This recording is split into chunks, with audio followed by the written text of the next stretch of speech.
expert. Who's that guy in that orange shirt?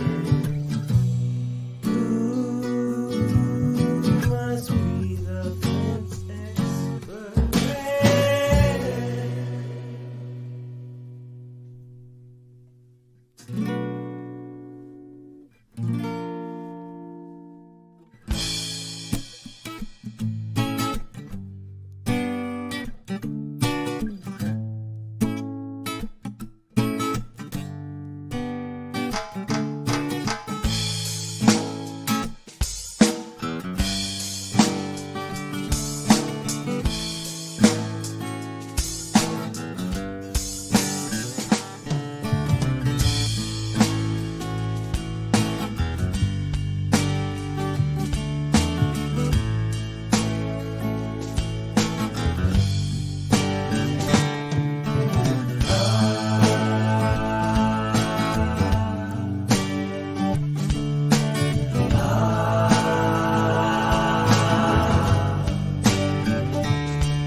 It's time to talk about the fences. It's time to discuss operations and expenses. It's time, it's really time to elevate small businesses. It's time for Joe to drop his knowledge. It's relentless. This rhyme of mine is getting a bit ridiculous. So here we go.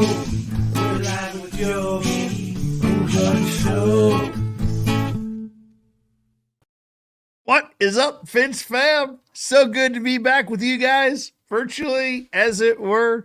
Appreciate you guys joining us for another Ask the Experts live Q&A with myself, and if you've read the description, Caleb Roth. First and foremost, though, if you guys are listening to this on a podcast, you're listening to a recorded version of a live conversation I host most every Saturday, starting at 10 a.m. Central, and we wrap up when we wrap up. Sometimes it's an hour, sometimes it's two, and we just don't know until we get there.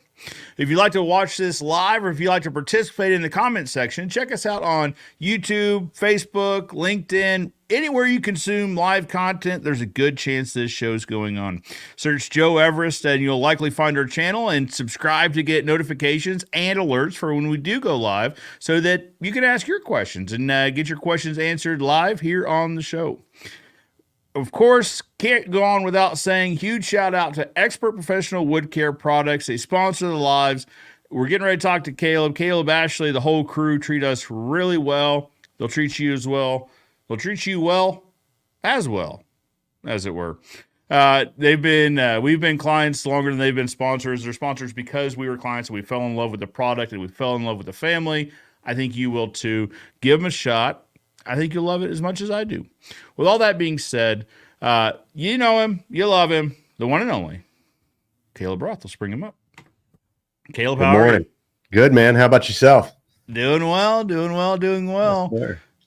Tell you what, I love the studio. We're talking about it beforehand. You're looking sharp, man. Still trying to figure it out, man. Still trying to figure it out. You can see my light right there in the TV. So we got some work to do. It's artistic. You're doing that for artistic reasons. Yep, exactly. But, it's fun. It's a shout out to a guy named Max who came in and really did a good job helping us with this. And we're not quite there. We're missing a few cables. But once we get the cables, you will no longer see my head reflecting in the TV, and be really cool. Very good, very good. How goes things at Expert Professional Wood Care Products? Better than we deserve, man. Things are going well. It's exciting time. We're going into Q3, and it's an election year, and so there's all kind of energy in the world that's exciting, and so we just having a blast and doing what we love. You got it. Mm-hmm. Well, it's interesting. So we went into this year not knowing, right? Like there's a whole thing here about not watching the news, but if you watch the news, they were talking about, the economy's in a spiral and, basically stay inside and don't spend money and the sky's falling. As we got into this year, we realized that may not be the case. It's not the case. But you didn't know. Some people tell you anything, right? Well, here's the thing. There's an argument here that they're not made to produce the news. They're made to produce views. They're made to get clicks and get viewers. Well, I think that's definitely the case with everything that is based on clicks and views. So it's just the way the world is, isn't it? Yeah. But now, what are we, a day away from wrapping up second quarter? I think your neck of the woods is a lot like ours. We're pretty close together. And I tell you, second quarter has been incredible. It's been very good to us. Yeah, it's been a good quarter. We had rain across the country the first half of the quarter, and then sort of a drought the second half. So guys were able to get back in the saddle and get back to staining, and so that was good for everybody. Sure. And I think Q3, I'm hoping Q3 will be extra strong this year, just due to a little bit of a weather situation in Q2. So we'll see. Yeah, kind of some pent up demand still left in the market. Mm-hmm. That would be nice. That would be nice. Yes, sir. So, and so we're also talking a little bit about Stain and Seal Experts, which is your service-based brand. How's that brand doing? Oh, fantastic, man. We're excited to grow the brand. We're doing a lot of big things over there. Particularly, we're going to expand locations. I think I've always shared content in that business of when I learn a business lesson, I always try to put it out as a lesson to everyone. I think if you stop trying to share what God gives you, then you got a problem, right? You stop growing. So I've always tried to just share whatever I'm talking about. So I think the last 20 podcasts I've done has probably been less about Stain and more about a lesson I've learned lately in business. But the thought came to me, a while ago, what if we could help somebody do in 1 year what took us 10 years to do? And so that's kind of the mindset. And we're going to try to get guys. We're not going to try. We're going to do it. We're going to have guys join us and have their own Stain and Seal Experts locations across the country. So that'll be fun. And next chapter. So stand by, be on the lookout. Well, what's the saying? You build a longer table, not a higher fence. Sure. Or not a taller fence. Yeah. Is you share the blessings with everyone. And the strange thing is the more you give, the more you get. Is what I've noticed. Well, there may be some truth to that for sure. I know a lot of people teach that, and I try not to look at what we get and let's keep moving forward. Yeah, that's it. Now you're still very active in the Stain and Seal Expert side as well. Yeah. Well, yes and no. I don't work in the daily operations. I'm more strategic. So I think all our businesses, my main goal, about 80% of my time is working on future projects and things for the future growth of the company. So sometimes I love wearing that hat, sometimes not so much. But yesterday I actually I had to go somewhere, so I rode with the operations guy, and we showed up on a job site, and I helped the guys stain and told some jokes. So that was fun. Well, that's where I was getting at, because I saw the social media post, and you saw the comments like, Is that Caleb? Did Caleb's, somebody pushing a did bus. they take a picture of me and post that? Yep. I had no idea. They absolutely. Yeah, your back was to the camera, but your face was turned a little bit. I was like, oh, that's Caleb Yeah. if I've ever seen him. Well, Like, man, I'm not going to show up to a job site when it's 100 degrees out and not pick up a brush. yeah, No way. Yeah. absolutely. So, so there's already a question here. We'll answer this question, then I'll go back. We'll say hello to a few folks. So Craig wants to know: are you guys thinking about coming to Indianapolis? Good morning, Craig. I was on Craig's podcast last night, man. Yeah. That was fun. And it was his super first big sponsored podcast. So that was cool. Professional setup. So I think, Yeah. Back to the spirit of helping somebody do in 1 year what you did in 10 years, that's so cool to see guys come right out of the gate so far ahead of where we were doing podcast. And I think it's going to help us all grow. But yeah, I'm sure we'll go to Indianapolis. We've got a lot of business in Indianapolis. We got trade shows in Indianapolis. So we're always coming in and out.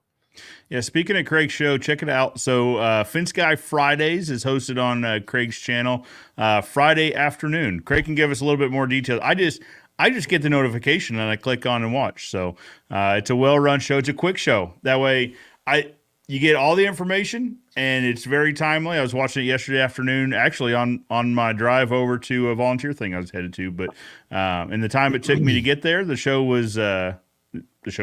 So it was great. It was a great watch.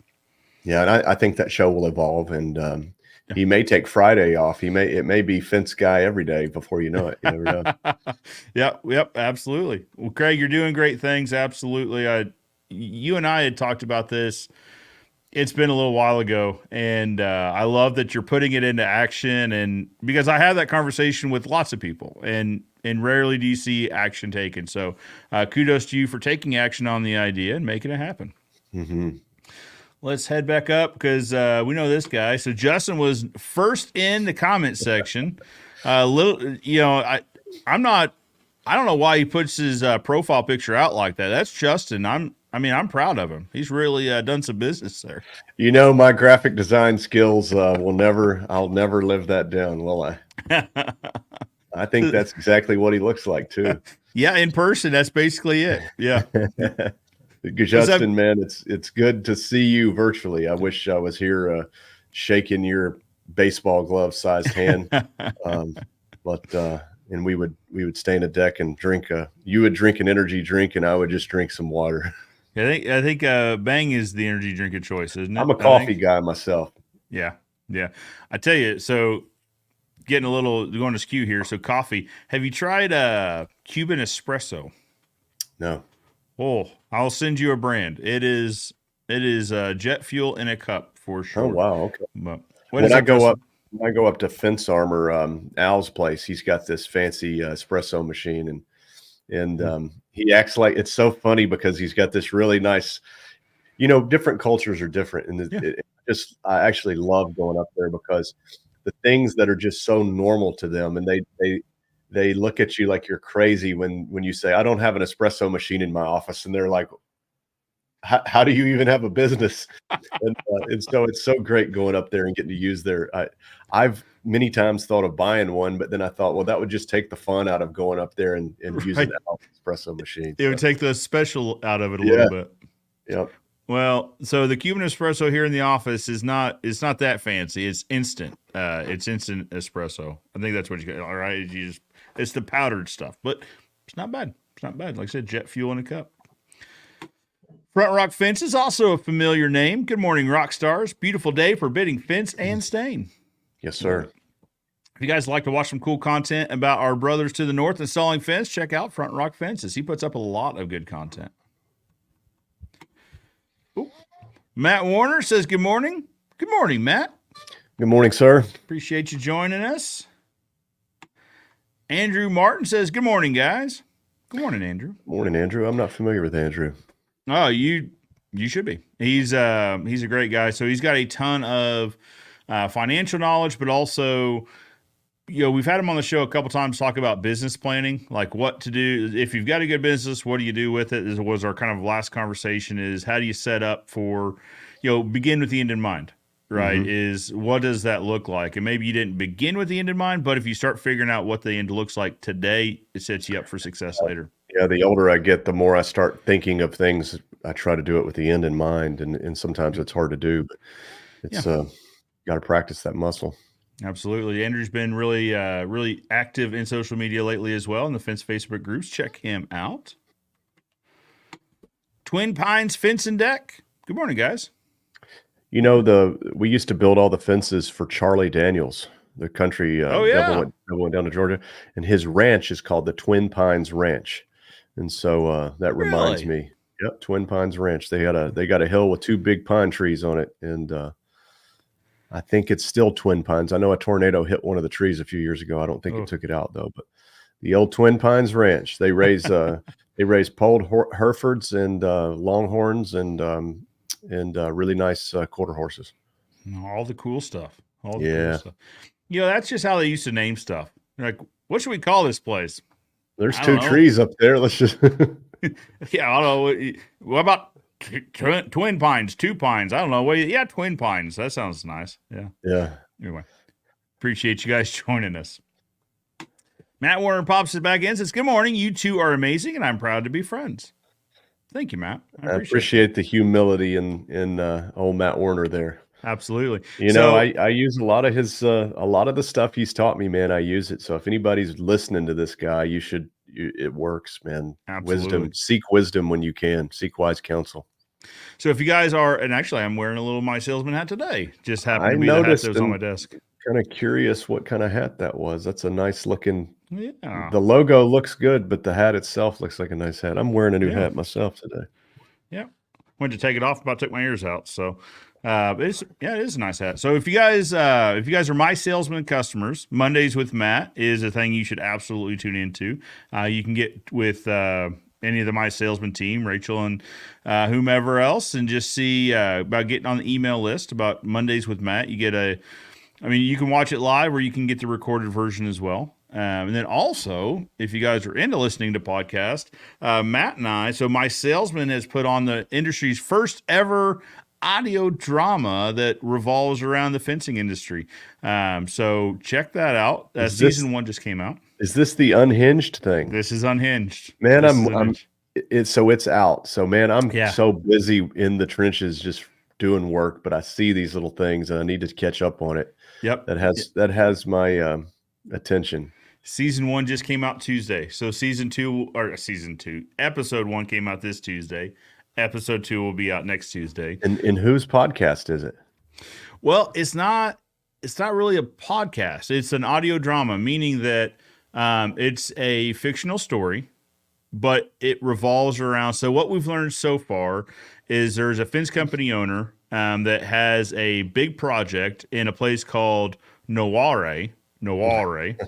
Now, it looks like nowhere, but it's not nowhere. It's somewhere. Noware, Nebraska, at a big, we don't really know what it is. It's a big like corporation, but we do know that the town folk don't like this place at all. It sounds like BlackRock's building something in there's some stuff going on because so they've got some high-tech technology. So this guy goes to check in and it's got like a facial scanner and it knows its name and it says hello and it like reads some vital information. And he's like, how did you know that? They're like, well, keep it moving. Thanks for stopping by.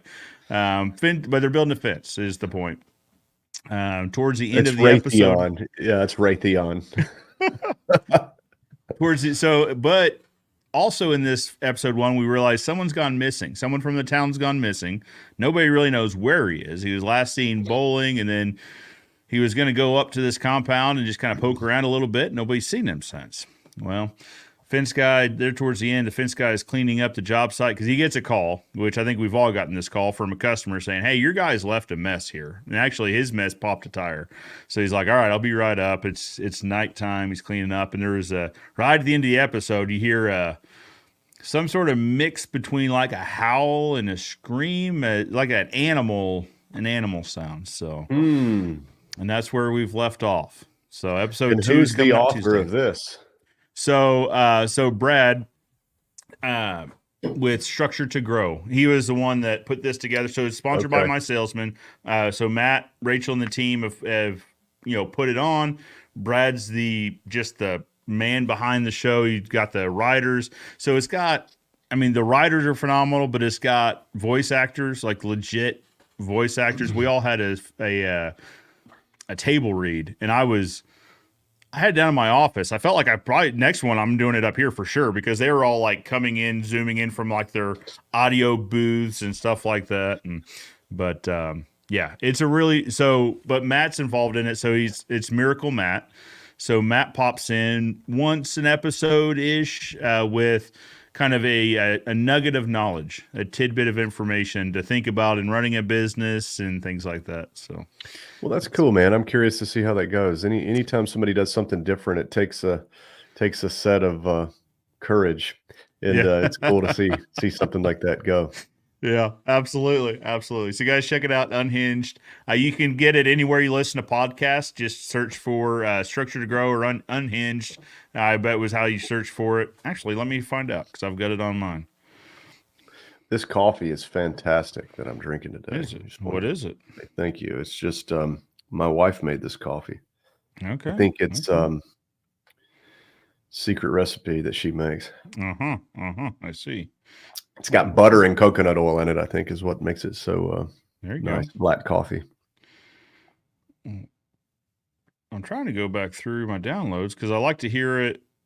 I've heard it just because I'm involved in it, but I like to hear how it sounds like actually produced. But I don't know where I find it. It just pops up on Tuesday morning. It was just waiting for me. But search Unhinged really anywhere you get your podcast. You can also go to, I think my salesman has links for it as well. So we've got our homework.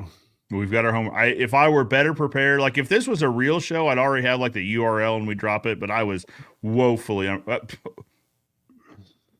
Thanks, Look Joe. at Mark go. Okay, I take back everything I said. There you go. There's the link. But unhingedfencepodcast.com/episodes. Episode 2 comes out Tuesday. Well, Joe, they say that if it's something you do on a regular basis, like a regular normal meeting you do once a week, you should spend 10% of the time preparing for it. So if it's a 60-minute meeting, you would spend 6 minutes preparing for that meeting. But if it's a meeting or something that you do like a quarterly basis or once a month, you should flip it. And if it's a 1 hour meeting, you should spend 10 hours preparing for it. Or an all day meeting, you might spend 80 hours preparing for it. It's a rule that some people go by. Preparation is a big deal. So we're going to have to get you squared away for this next episode. I know. I'm doing the 10 minutes instead of the 10 hours. I should. Where do you find the time? But 10 minutes would be suffice for this show. I think you do this one all the time. I think so. Where were we? Saying hello.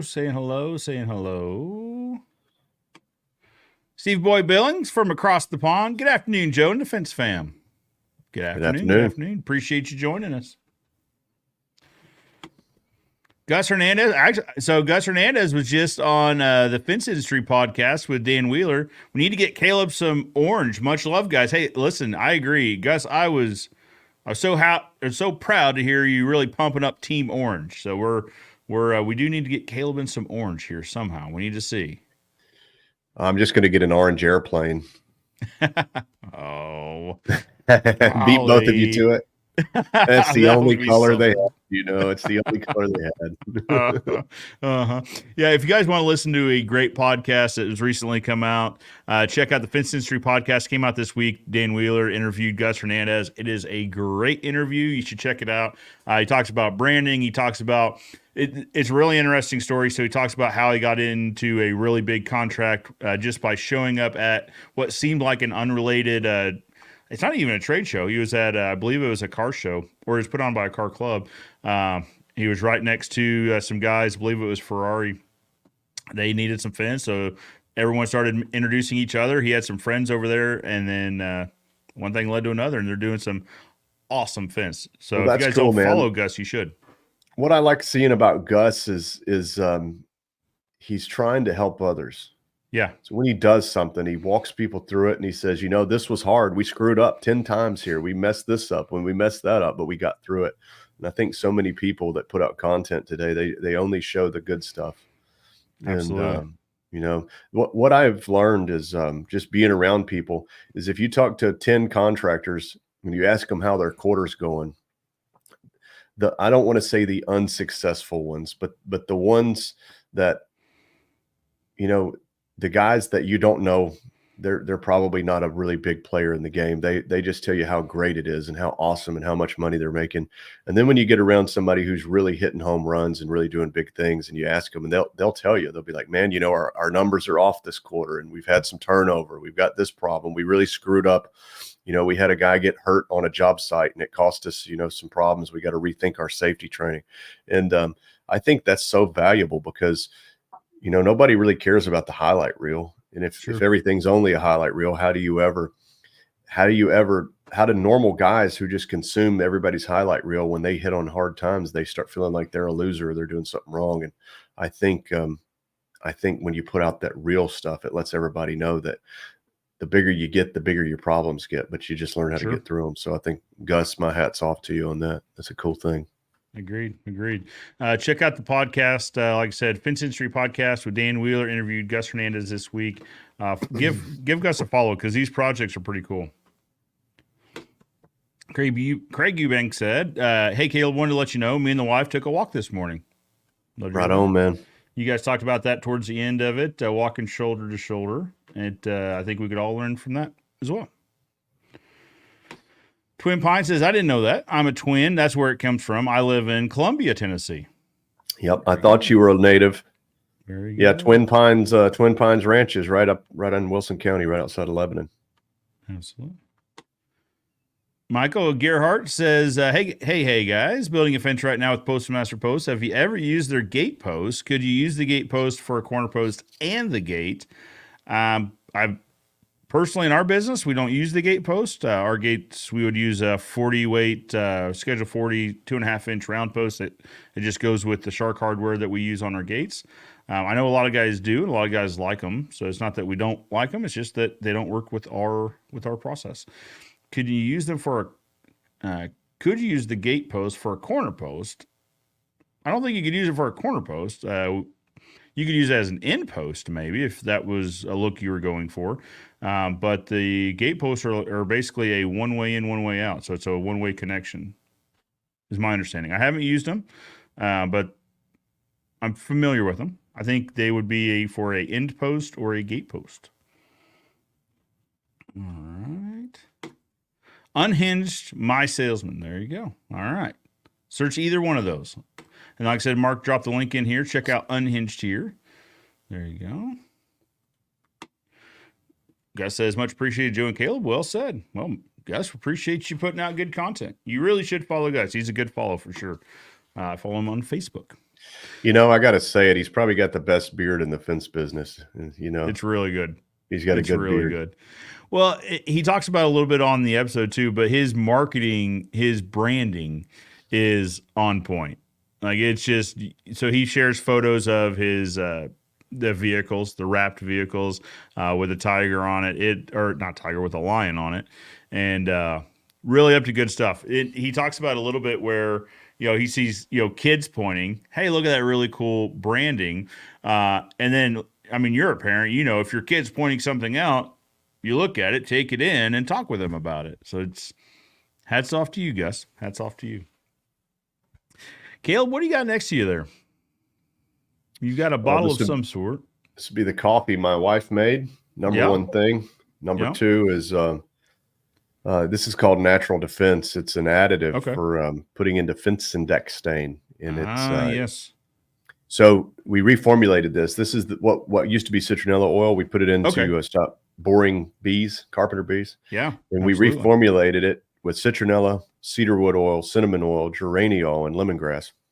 And so this stuff now could be mixed in any paint or stain, and it keeps away. Man, the list is long. Listen to this. It first of all, it's pollinator safe and it's pet safe and Okay. human safe. But it safely repels carpenter bees, termites, spiders, ants, ticks, mosquitoes, fleas, boring insects, chiggers, snakes, lizards, mice, and rats. And it did not make it on the label. Tammy, our marketing director, made me take it off, but it also repels iguanas. Oh, there you go. Yep. All right. So you would just add this in directly to the stain that you're getting ready to apply? Yeah, so there's a couple ways. You can mix it in any paint or stain, water base or oil base, or you can mix it in water. And so if you mix it in water, you could just drop it, you can mix it in water and shake it up, Yep. spray it on, it's made for you to go on wood, but you can spray it Sure. on the grass, you can spray it on the back patio. And if you Yep. drop a drop or two of Dawn dish soap in there, it'll keep it suspended longer, and Nice. does a pretty good job for that. So that was my favorite thing to do with the citronella is I would add it just to a pump up sprayer with water. Mhm. I'd spray the lawn out before we'd have, it's summertime. So we're starting to do it again, have kids out for movie night in the backyard, or just if we're having people over for a birthday party, spray the yard down. One, it made it smell nice. Two, it kept all of the just biting stuff off the kids' legs and all that. So, well, man, I'll be honest. I'd say burn it. What is the vaporizer things you put in your office and the smoke comes out of central? I put it in that. Diffusers. I diffuse it in my office because I'm just like that. Yeah. And I also, I got invited to go frog gigging. Okay. And the guy said we got 11 ponds and they're all cleaned out. We've mowed around them. They're perfect. And I didn't believe him. And so I rubbed this stuff on my legs. And when I got there, we went to the first pond and it was like walking through a jungle around a pond, and we went around 11 ponds that night, frog gigging. I hadn't done that in 10 years. And I didn't get a single mosquito bite or chigger bite, mainly ticks and chiggers. You get ate up with chiggers down here in Tennessee. If you don't know what those are, you're very lucky, but they will cover you up and itch for a month. And kept them off of me, man. So multi-use there. And all the ingredients are disclosed right on the front of the label. This is actually an EPA. It is a EPA. How's the way to say that? It is, it qualifies for exemption from EPA registration under the Federal Insecticide, Fungicide, and Rodenticide Act. So this is a real deal. And it's a blend of essential oils that offers backyard safe, low toxicity alternative to conventional chemical pesticides, making it safe for humans, pets, and pollinators. Crazy thing is, all over the internet now, I'm seeing people spray regular bug spray on their grass and stuff, and it's killing it.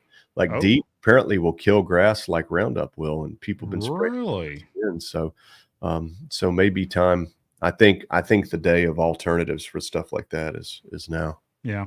Well, I like that you added there in the beginning that's pollinator safe. I mean, because that's a conversation now too, is like, where are the bees going? Like there's a serious problem in the United States about pollinators just disappearing. And that's going to have a massive effect on all sorts of things. I mean, it starts with agriculture, but it'll have a carry-on effect for sure. Yeah, I know in China, I watched a documentary. In China, they actually have to pollinate certain fruit trees by hand. Yeah. So you can imagine their pollinators. Yeah, you can imagine a whole army of people out there with little Q-tips, and they're pollinating these trees like that because they've used so many chemicals.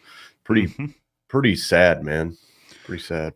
Well, I mean, I think it highlights the impact that some of the environmental policies in different parts of the world have. I mean, it's one. So to put it in fencing perspective, China is where we get a lot of our steel products from.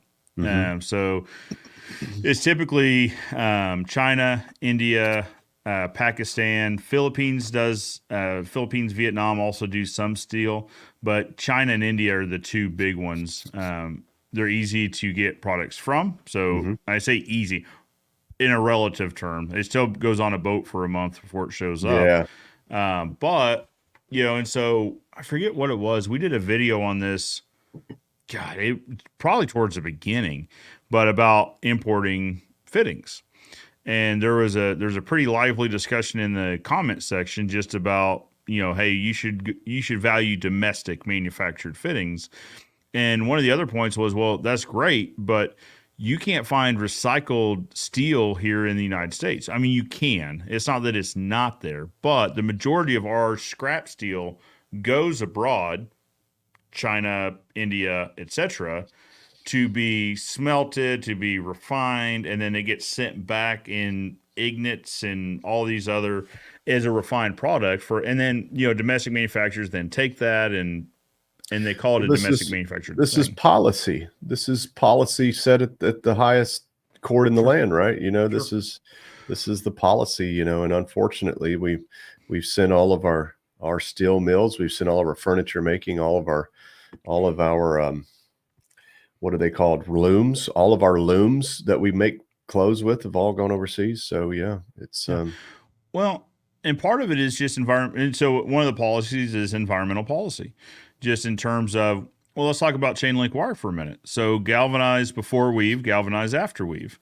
So galvanize after weave is on its way out. So through policy, they've stated that they're not reissuing permits for galvanized after weave or open air zinc coating, which would be galvanized after weave.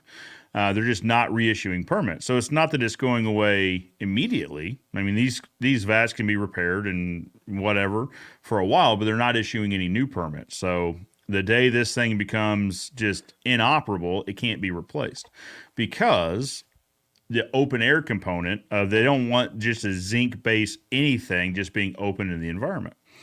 So galvanized before weave, it's a closed environment. The zinc application process, and then the air is scrubbed before the air is released, and all this. So, meanwhile, you go into other countries, and in this example, we're talking about China and India.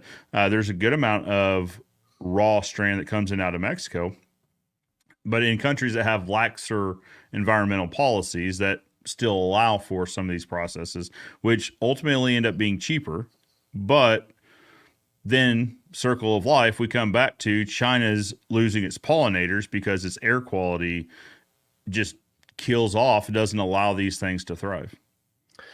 Yeah, it's funny how the rest of the world has the environmental policies that are non-existent, but the food that we eat here every day is illegal there. It's crazy how the different parts of the world have take different things, make them important. Absolutely. I don't know how we got off on that tangent, but I know how we got off on it. That the bottle there is pollinator safe. Yeah. So one thing to just any challenge I get, like I'm a beekeeper, and some people say I'm a bee haver and not a beekeeper because I don't go look at them and talk to them every day. I just raise recession-proof bees. Bee haver. And so what we use to attract bees when they swarm, if bees will naturally swarm when they get overcrowded and they'll go find a new home, we use lemongrass to attract them, and that's Okay. one of the main ingredients in here. So, so then you guys are also collecting the honey. So happy you've got honey good bees. natural honey. Good to have, yeah. Absolutely. All right, Roger Bentcourt, we know this fellow. Hello, Joe, Caleb, and the rest of the Fence fam. Almost missed it as I'm working today, sneaking you guys in with me. Cool. Good morning, Roger. Appreciate you joining us. So, guys, if you got questions for Caleb about fence staining or just life in general, drop them in the comments. We're always happy to answer your questions and, just chat with you guys here live on the air. So, Caleb, we talked a little bit about Expert Professional Wood Care products. So, maybe some folks at home are confused about the two different brands. Could you maybe explain the differentiator between Stain and Seal Experts and Expert Professional Wood Care products? Yeah, man, for sure. So we're a customer-oriented company, man, and our goal is to take care of our customers no matter what. And I think most companies are that way, but we take it extra serious. And so one of our core values is customer obsession. So the way we do that is through our service company, Stain and Seal Experts. We're always going to take care of staining fences and decks and things like that. And we do have a pretty good track record of when we come into a market with a Stain and Seal Experts location, the market gets better. More people start staining, the prices increase because there's more legitimate contractors come up and they start doing things, and we get really good feedback on that. So that's one way we take care of our customers. Another way is we sell the products that we manufacture through Benjamin Moore paint stores, through online retailers, through fence suppliers, Stevens Pipe and Steel, different places like that. Ozark Fence Supply. Yeah. And if we don't have a dealer or distributor on every corner. And so sort of the protocol or the SOP for us is if we're talking to a contractor or a homeowner or somebody that wants something from, that we manufacture, first thing we do is look at the map and we find out where they are. And if there's a dealer in their market, we're going to send them to that dealer. And because it's hard to beat personalized up in your face, in your own hometown service. So that's our goal. If we don't have somebody there, we can recommend a number of online retailers, or we can sell it to them through Stain and Sew Expert store and get it to them, land it to them really quick that way. So we manufacture a product and we sell it just like any other product through wholesalers and distributors. And then we have a service business that just happens to also sell, do some over-the-counter sales, just like a fence company who sells chain link to the public, Absolutely. Well, and you guys have another brand as well, Gopherwood, which is just yet another extension of what you guys have already gotten really good at. Can you tell us a little bit about Gopherwood? Yeah, Gopherwood's a new company, and like any new company, we're working on things and making improvements all the time. And we've got some good customers that are helping us get there, and so we really appreciate that. And it's just we're taking lumber and we're staining it, and we're just sending it to people to use, and so they can install fences that are already stained and sealed. And so the idea is a lot of fence guys don't want to stain something, but a lot of fence guys are looking for a way to differentiate themselves, to make more margin, to get more customers, to do more beautiful work, to get more longevity, to get better reputation, whatever it is. A lot of guys are looking for that. And there's a lot of guys coming into the fencing business that are not fence guys. They're mergers and acquisitions guys. They're guys who've sold a big, insurance company, or they've sold 10 car dealerships, and they're looking for that next thing, and they get hired into the fence business as a growth person or as an operations person. And they're looking at this with new, fresh eyes. And so that's where we come in. Some of the challenges that we're noticing with Gopherwood being in the lumber business is lumber. These, I get pretty up. I wouldn't say upset. I don't really get upset, but you can see things. And some of the things that I see is that the lumber business, when there's plenty of lumber in the market, the price drops. And so the lumber mills and the lumber big forestry companies really know how to turn the mill off when things get moving and running well. And then what happens is nobody can get lumber, and then the price spikes up through the roof. And the lumber industry is in a constant state of emergency, which this may get me taken out, but I think that this isn't right. Right. There's a reason that they busted up Standard Oil back in the days for doing stuff like this. And so many companies do that. And so maybe I'm showing my naivete here. If I owned a forestry company, I may think of it differently, but anyways, so those are some of the challenges we deal with. We see the lumber markets going up and down and up and down. And when you're trying to sell and produce a stable product, it just changes the way you think about things. When we sell a stain product, we're able to maintain a price for years. With lumber, every 15 minutes, the market changes. So it's a commodity. And so that's just the way it is. And, but I think over the next 5, 10 years, 20 years, we'll probably see competition come along and make some changes, hopefully for the better. You would hope so. So, and this was pre-COVID. There was a lumber company, a lumber producer, forestry company that got bought by just a large conglomerate, and they make fence pickets. Everyone knows these fence pickets. Everyone has likely used these fence pickets at one time or another. So they bought it, and the first thing they did was they said, well, we're going to shut down 3 mills just because they're really not profitable. They're, a shareholder, this and that. Well, what happened 6 months later? Prices went through the roof. And like, well, demand is through the roof, and we just don't have the supply. And I think a lot of the fence guys said, well, no kidding. Let me read you this press release you put out 6 months ago where you closed 3 mills. Yeah, I bet you don't have the supply. Well, during COVID, there were so many lumber salesmen that said, we have unlimited amount of logs on the ground right now, but they will not cut them. They're holding it back. Yeah, that's where I was getting to was then. So they had a great excuse in COVID, and lumber prices went through the roof. And you're right, timber producers, guys with standing timber, or the logging companies are saying, "Hey, this isn't us. Like we have all of this. It is available." And then you started seeing videos of just logs sitting at mills not getting milled. It was just sitting there while the mill was shut down. Like, well, we don't have the people to run it, or this and that. And then you started hearing from the workers of the mills that says, no, we're willing to work. They just cut our hours. Like they're not letting us work. And it's they're manufacturing more than lumber, maybe. Well, we saw this in the auto industry and things. I remember when I was a kid, my dad told me about I can't remember the time period, but it was either the late 70s or early 80s. There was the oil crisis. You remember that, where people were lined up at gas stations. Oh, yeah. You couldn't get gas. And we had a family member in Houston, and he was in the oil business.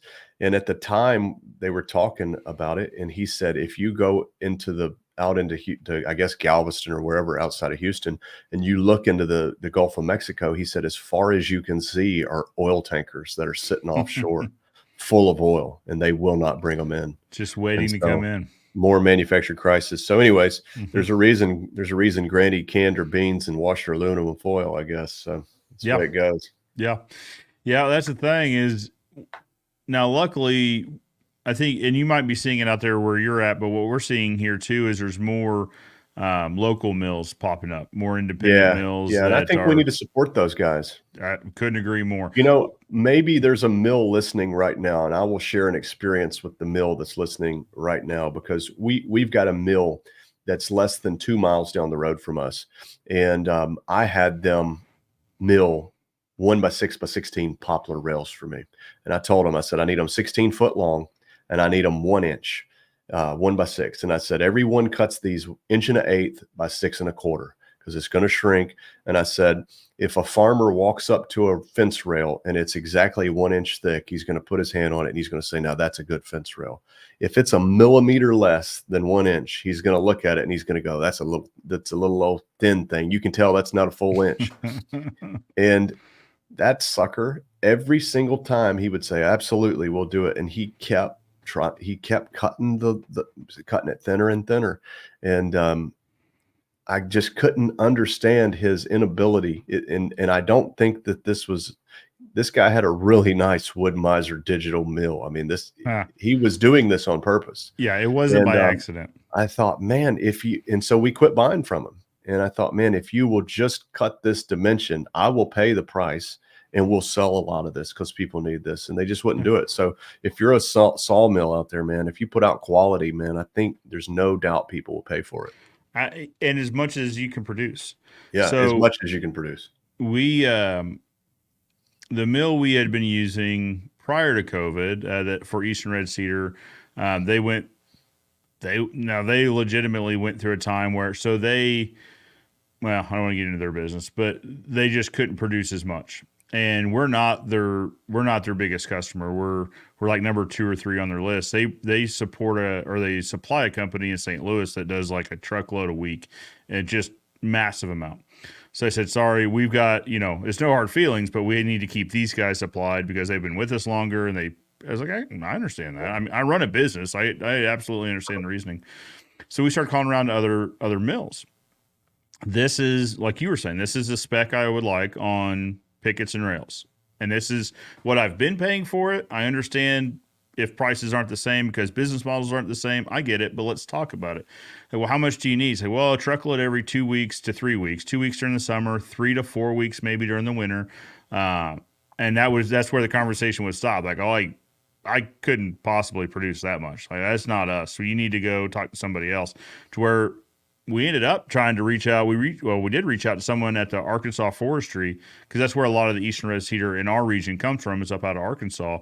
And they're like, listen, you're asking for too much. You need to talk to 2 or 3 mills and get a little bit from all of them, which then that didn't sound like a good solution either, just because then it's the finger pointing. Well, that's a whole business. Now you might as well become a lumber broker, right? If you're going to deal with that many mills. But I guess a lot of people do that. But I think, why don't we look at our our native species more. Yep. I mean, Agreed. poplar, we have poplar, you know, they built barns out of poplar in Tennessee. It lasts 100 years. Sure. It lasts more than that. We build things out of eastern red cedar, juniper, same stuff, and Beautiful there's wood. yeah, it's gorgeous. It's you know, pine. You got all these things, and we really do good with pine, but not some of the others. So I Yeah. think there's opportunity for that. I mean, red oak and white oak, great species for certain things. You know, they build horse fence out of oak, and if you do it right, it can last a long time. It'd be really, really strong, really heavy duty. Well, I tell you what, you and I have talked about before is figuring out how to get redwood into the Midwest. Yeah. We know some guys over on the West Coast that do a lot of redwood exclusively, and it's just, oh, what a look. Yeah. It's good. Yeah, it's really cool. I mean, freight, I think right now a truckload from there to here's $5,500 to ship it, or $5,800. I got a quote. I got a quote 2 days ago to send a load to Washington. It's $5,800. Yeah. And it used to be, you know, $1,200. So yeah, that's the tough thing. I tell you, so on that note, so one thing we're looking at, and I don't know, we haven't gotten too far into it, but we're looking at, and this is like 10-year, 15-year plan, but at property to where we're already at capacity now. So we need to start planning for the day where we just can't function in this building anymore. So 2 of the properties we've looked at have rail spurs. And that seems like an interesting idea to me, that buy a property that has rail access, that then, now listen, like Springfield, Missouri, it's going to have to come from a rail hub. Like nothing's coming here directly, but you'll probably save 30 cents a picket is what I've been told. 30 cents per piece. That's what my thought is that, and that's more than you're making when you sell a picket. When you sell it at wholesale, you're not going to make 30 cents on it, most likely. No. Now you have to be ready for the volume, right? So a rail car holds significantly more than a truckload. Yeah, I think it's 4 truckloads, 3 truckloads or 4 truckloads is a rail car. Yeah. So you've got to be ready for that. But as long as, and like I said, this is a 10-year plan, right? This is a future plan where it's a 3-year plan, Joe. I know. That's you're probably not wrong. You're probably not wrong. But so that's where our head is, you know, again, thinking, okay, if trucking is too expensive, which depending on, for some products it's perfect, but it's not the perfect tool for every product, right? So that's kind of where our head's at, is maybe trying to see. And we're not too far. So Memphis and Kansas City are 2 rail hubs. We're not too far from either, about 3 hours from either. So I don't know, something to think about. But getting back to the point is, getting local lumber, supporting independent mills. What we found is the quality is significantly better and than we would find in a mass-produced product. It's just, and you're doing business with a family rather than, and I understand. I mean, the people you deal with at corporations are people too. They have families too. Understood. But the bottom line, it stays with a family. Well, a lot of times when you work with a family, families typically in lumber business, or they own forest land. They're conservationists at heart, and generally grandpa or dad has been running a mill and his dad ran a mill, and they know lumber. And so if you run something by them, they're going to go, no, that's not going to work. I won't put my name on that. And so generally you can get with the right people that will stand up, and they will do quality. The mill that I was using here locally was a guy who got into it to get into it, you know, 10 years ago, he got into it. And so he just didn't have that family culture where granddad said, no, if we're going to put our name on it, we're going to do it right. And I think you can see those trends, man. We got another cedar mill right up the road that's been like a 3rd generation cedar mill. They do it right. Yeah. There's no corners cut, you know?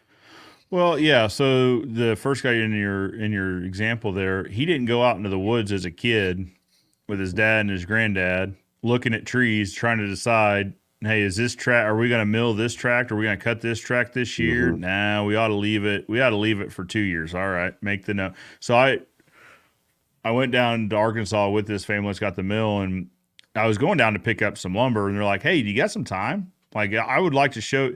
So not the trouble, but what happened when we had to start looking around for other mills is One of the family members had gotten sick, and that was the family member that was in charge of planning the tracks that got milled.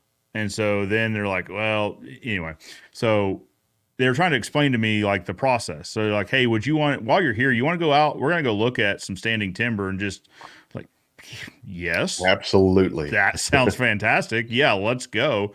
But that's the thing. And so but they brought their kids with them, right? And so that's your example hit home in this, where, they're like, what do you think? And they're looking at underbrush, and they're like, well, maybe we cut some underbrush out of this, but I don't think it's ready for milling, or I don't think or then we've got to one. They're like, yeah, I think this, whatever conditions they were looking at, they're like, yeah, this is right. All right. So, and they're making notes, tracked 25, 15 or whatever. All right, tell the production boys this one's coming up, and this one, this and this one, and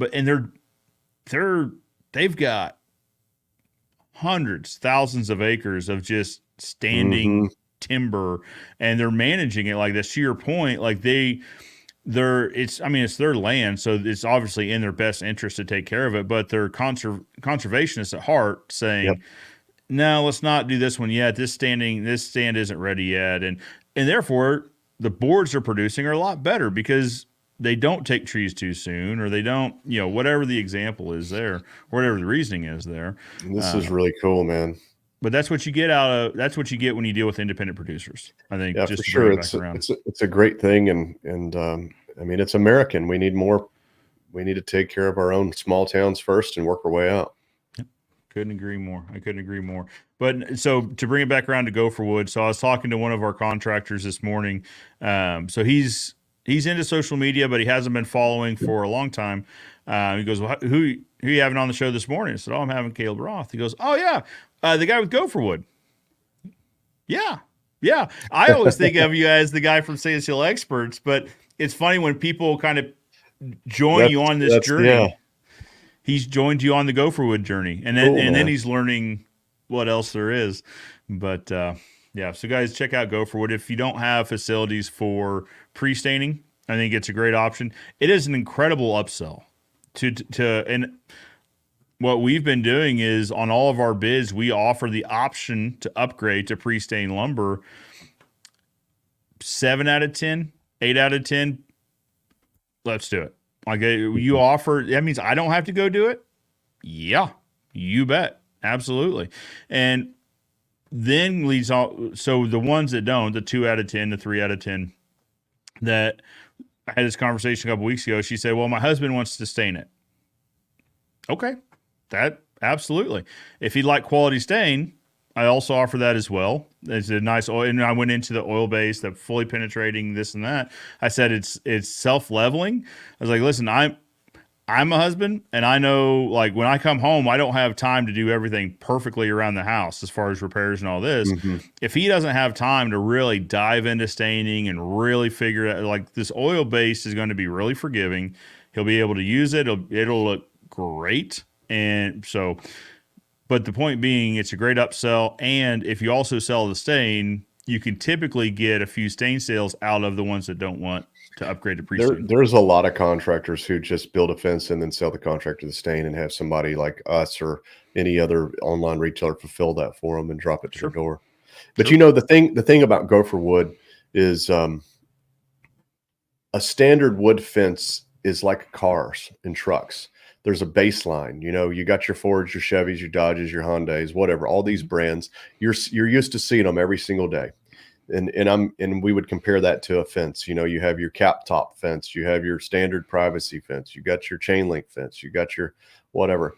But when you build a gopherwood fence, it's like a Tesla truck. You're seeing something that's the same, but it's different than anything else that you've ever seen. And when you see a fence go up and it's already stained, and you're in St. Louis, Missouri, you're like, wow, I've never seen that before. It just really gets your attention. And I think that's what contractors are starting to see is like, we can do this and there's nothing else like it. When we put our sign on this fence, people are going to start to know it's us. And if you can become an early adopter, it's like Amazon. They got so far ahead before anybody became a competitor. I think they had 3 years with no competition that nobody could catch them. Yep. And so I think gopherwood's going to give a lot of guys the opportunity to do that. Absolutely. Especially so as a fencing contractor, you're bringing gopherwood to offer it as the upgrade. It's a great sell, but then also if you market it as such, right? And I'll say this, it won't be overnight. It took us a couple years to really Yeah. really build into the market that, hey, one, staining a fence is a good idea. There had been a franchise and a couple other guys that did staining, but they didn't market it just really well to where people just didn't know it was an option and why they should value it as an option. But after a couple of years now, it is, like I said, now it's just assumed, hey, if you don't want to take care of your fence, absolutely no problem. I've got a pre-stained option. Pre-staining, it also has benefits over staining at home because you can get all 6 surfaces, even where it overlaps. A lot of homeowners don't want to deal with it to begin with. So, hey, I'll do this. It also comes with a warranty, depending on which product, which transparency level is how long the warranty and this and that. But so if you don't want to mess with this for a handful of years, great. I mean, this is a great solution for you. Yep.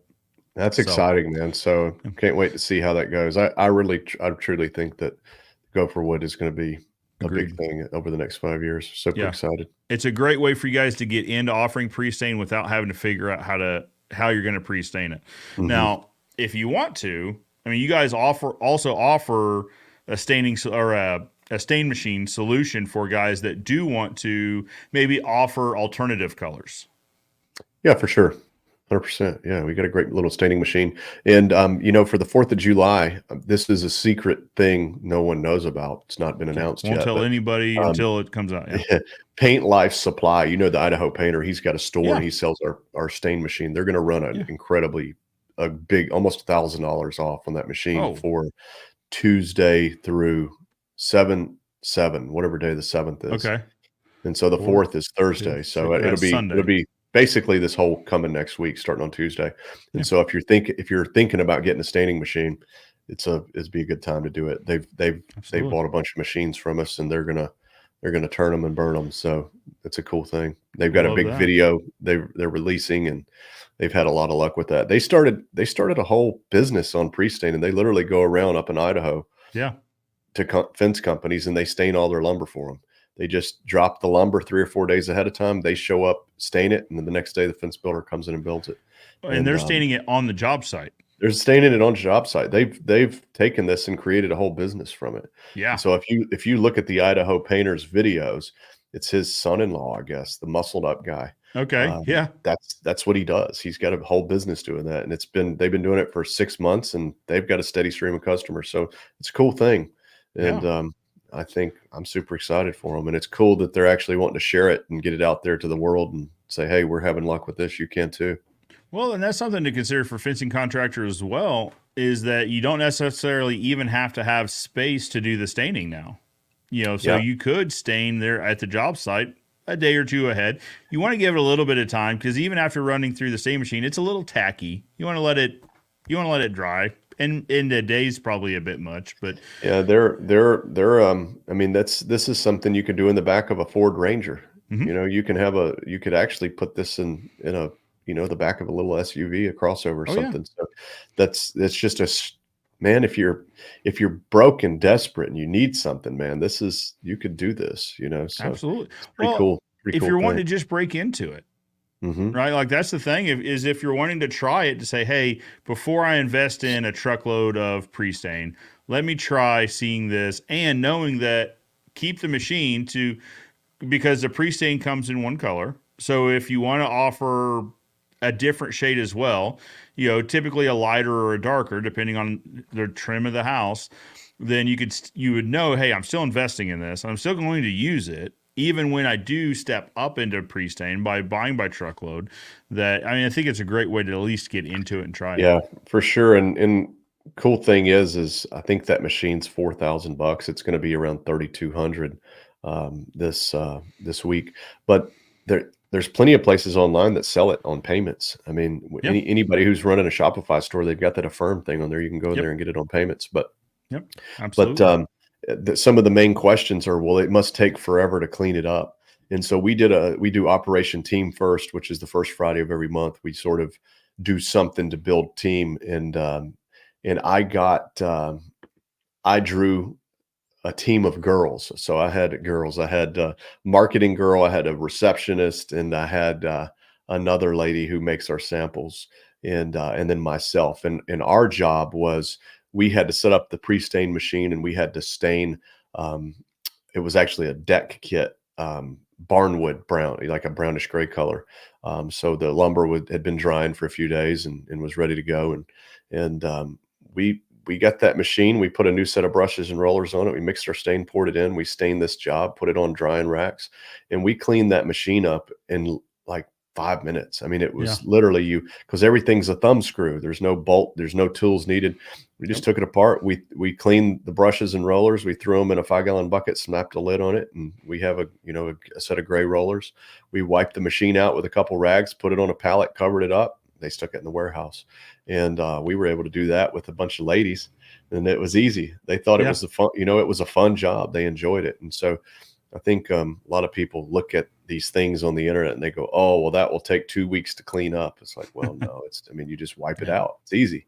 Yeah. And so, and anyways, it's not a magic money machine. It's not supposed to be that easy, right? Sure. I think everybody looks at everything and goes, well, that might present a little bit of a challenge. Well, of course it's going to present some challenge. Yeah. There's Absolutely. no magic way to make money. So I think for me and my career, I've always looked for, when I was in the fence business, I wanted the hardest, nastiest, worst jobs I could get. And, a lot of times that meant the highest end jobs, because I would deal with the really picky customers and architects and all that. Nobody else would do it. Well, I was selling, in 2010, I'm selling 4-foot picket fences for $150 a foot.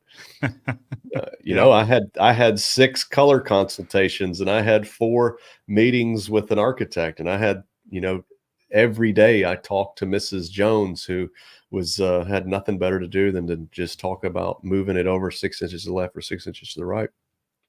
But we did good with it. And when you get in with those people, they continue to do it. So I think if we can all start looking to do the hard thing, we can start making something change in our life. Absolutely agree. Hey, talking about colors, gopherwood. What color does gopherwood come in? What color does it come in?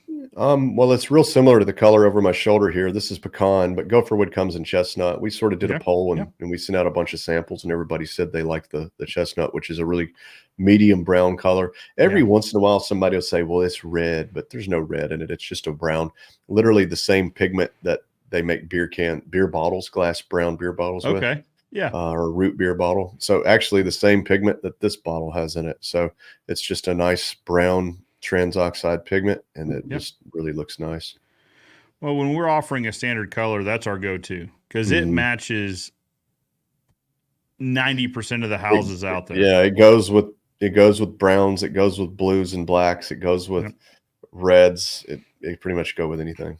Yeah, occasionally we'll have someone. So black is the thing. So a lot of people are doing black trim, and black is cool.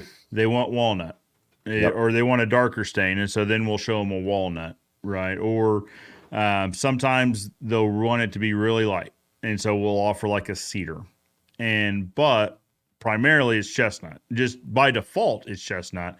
If they bring it up that they want something different or this and that, then we can offer different. But and which is where the stain machine comes in, because really, I mean, you could stain. Well, it depends on how much, but you really only need a few buckets of stain. You need one bucket to get going. Right. Whereas with a dipping operation or something like that, you need a good amount more just to even get into it, to start staining board 1.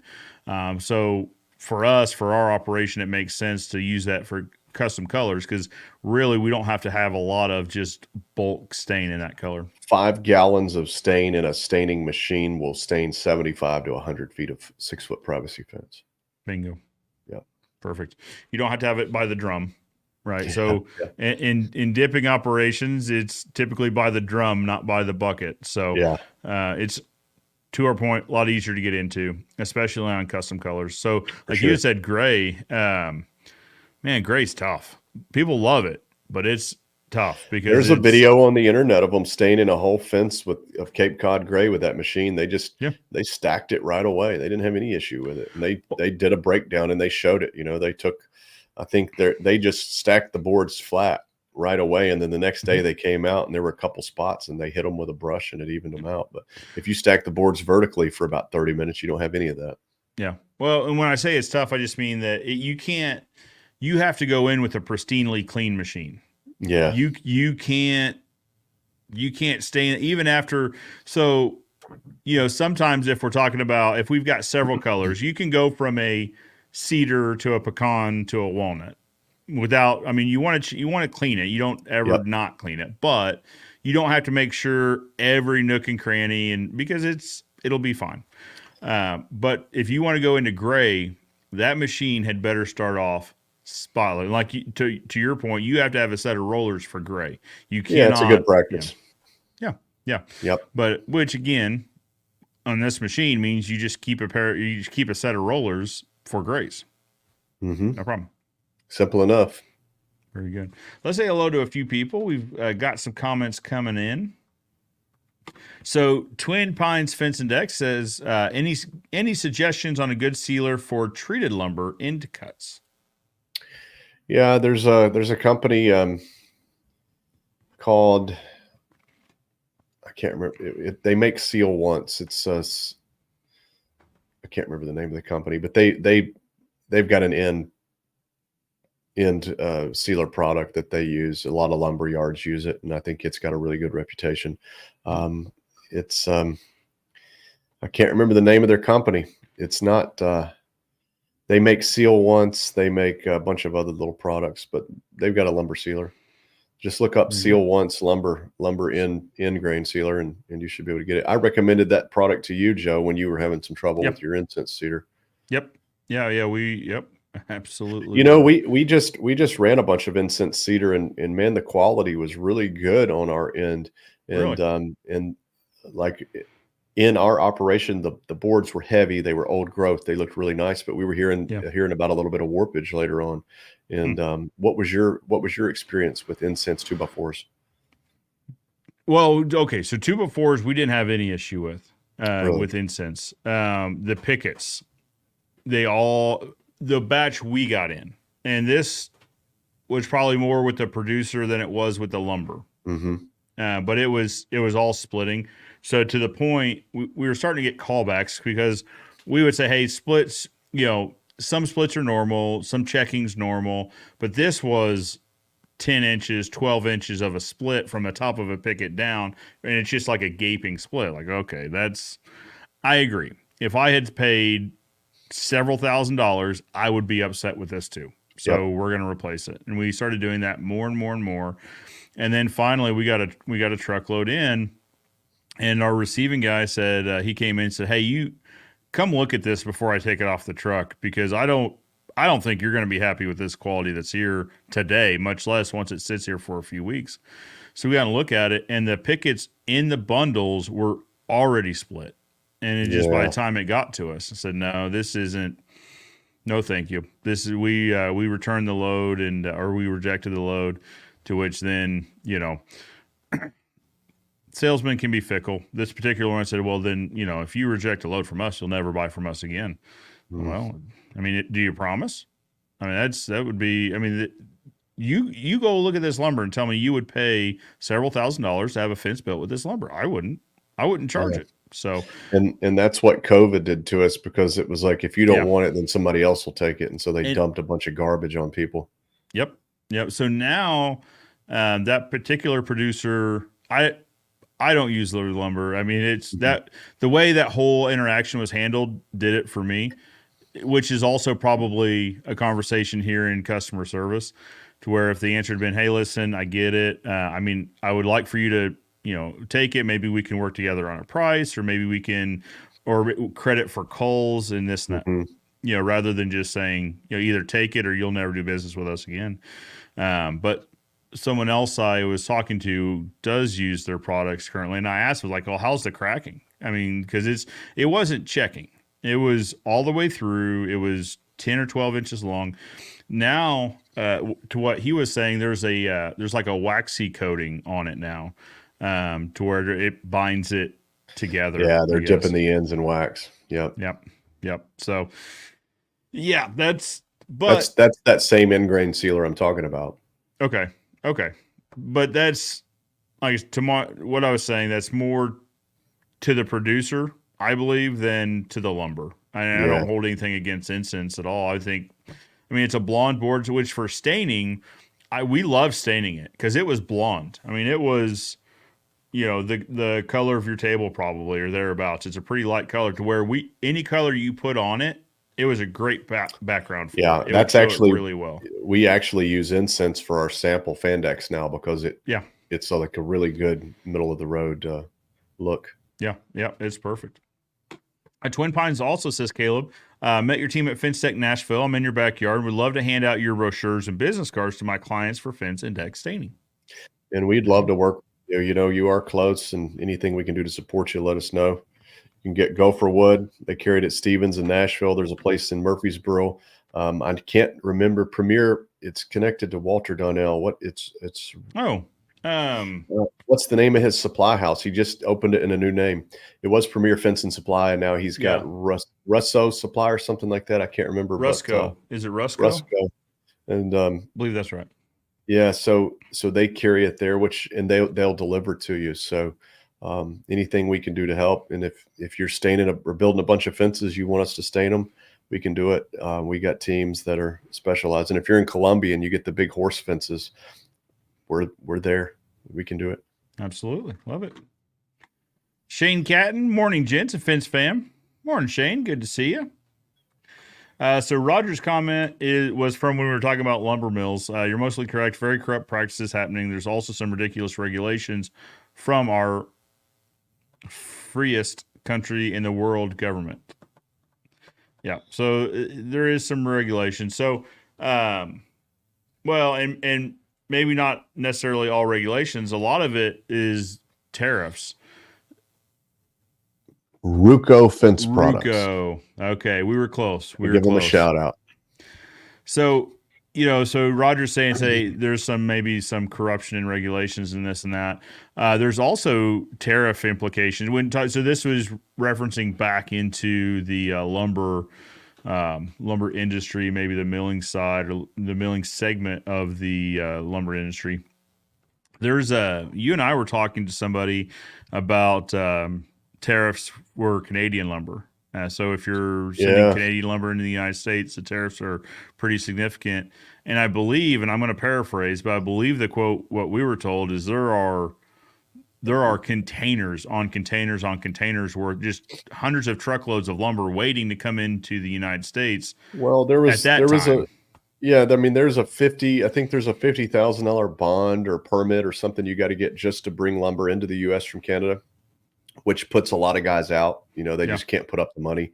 And then I remember not too long ago, there was some tariff happened, and then they put on the U.S. And so the U.S. just canceled $1 billion worth of lumber orders. And so if there was a time not too long ago where we saw the price on Western red cedar drop dramatically, that's why, because they lost $1 billion worth of contracts. And so, the best thing we can do is buy local. Local lumber does well in the local area. So I think if everybody can vote with their dollars and find a product that is local, and that's a great selling point also. You can say, hey, this didn't travel around the world to get here. And Tennessee is a great example. Our state trees, poplar plank fence, rail fence outperforms treated pine. It's way better. It warps less. It looks nice. It has a lot of hardwood characteristics, and it holds up really well. It's got a proven track record. So you don't find any barns with 100-year-old pine siding on it, but you do see 100-year-old barns with poplar on it. So if we can all do that, everybody's got a species. Look at the swamp; they got cypress, and you got redwood in California. You got that eastern cedar where you are, and wouldn't that just make sense? Yeah, it's a good point that also this is lumber that comes from your environment. So you're not, when we bring in the past, when we've brought in Western red cedar and used it, we still see a little bit of checking at the top, a little bit of split at the top. Because, now we deal with humidity here. We've got a decent amount of humidity, but not the year-round moisture content that the Pacific Northwest would have. So when the board comes here, overall, we are in drier environment. So you bring this wood that's been brought up in a really wet and moist environment, dry it out. Well, that's one of the things it's going to do. Even Yep. cedar is going to split a little bit, or it's going to. I mean, we've seen cedar boards twist before that come from outside our environment in, and by dealing with a local product, a locally milled product, largely you're going to get away from that. Yeah, that happens. Say hello to Jake Pietro. Man, I hope I got somewhere close on that, Jake. How's it going, guys? Jake with Black Dragon Fence. I like that name a lot. Black Dragon Fence in Colorado. I'm a one-man owner-operator. Joe, do you recommend joining the AFA, or is that something I should hold off on until the company grows more? I think the AFA is a great benefit to contractors of all sizes because for a few reasons. One, it gives you access to resources just on day one. You don't have to wait for it. Resources could be, they've got partner programs with vendors where you could get into just different buying programs. They have like an insurance provider. You can get into some value there. They also have resources as far as like shop drawings and just different, for production. They've got some resources for you there, but also it gets you into networking. So the AFA has a community chat board where you can get on and just ask questions, and they send you I get daily updates in my email what's being talked about on there. Then coming to the events, West Coast Fence Shows coming up September, first week in September. That'd be a great time to get with people. So you're in Colorado, so it's going to be in Reno, Nevada. So a little bit closer to you than maybe some of the other shows. Then, of course, right after that, you've got Fence Tech up in Salt Lake City, late February. So being involved in AFA also gets you into network events. Colorado also has a local chapter. I'm not sure which part of Colorado you're in, but there is a local chapter of the AFA that puts you into a networking group of contractors in your area, or at least in your region, that because a lot of times problems are regional, right? Or maybe like ground conditions, or maybe it's suppliers, or maybe it's to where a national conversation might not make sense, but a regional conversation would, regional networking contacts. I would suggest absolutely getting involved with the AFA. Absolutely. Yeah, man. I mean, how are you going to know what growth looks like or what the next level is without being exposed to it? So I agree. Get around. If you want to play the game, get around players. Absolutely. And there's a whole conversation here too about being around people that are doing more or have done what you're doing now. They've done that before, right? They've already grown past that to where then it's you had told me about, I forget how you put it, but rather than giving advice, sharing experience. Right. So, hey, when we saw this, yeah, rather than just giving advice, is, hey, when I saw this is how we got through it. Or when I see this condition, this is how I deal with it. You get more accurate advice too, I think, or experience shares. For sure. Well, if you give an experience share, if you give me advice, I have to listen to your advice. What lesson you think that it is that I need. But if I listen to your experience share, and I can take away my own lesson from it, which is usually a good thing. Well, and it's usually more applicable. Advice maybe, experience shares are more applicable to the conversation typically. For sure. Caleb, Steve's got a question for you. Steve Erden says, staining treated pine pickets with the stain machine. Is there no waiting needed? Well, we talked about this on the Fence Guy Friday podcast yesterday. Treated pine is generally green and wet, and so if you're gonna stain it with an oil-based stain, then you want to sticker it and dry it. It takes a couple weeks to dry some really wet treated pine. We have had good luck staining deck packages that are treated pine and wet. It takes them a week or so to dry out, and we're pretty good at drying it like that. We've got facilities that we can do that in.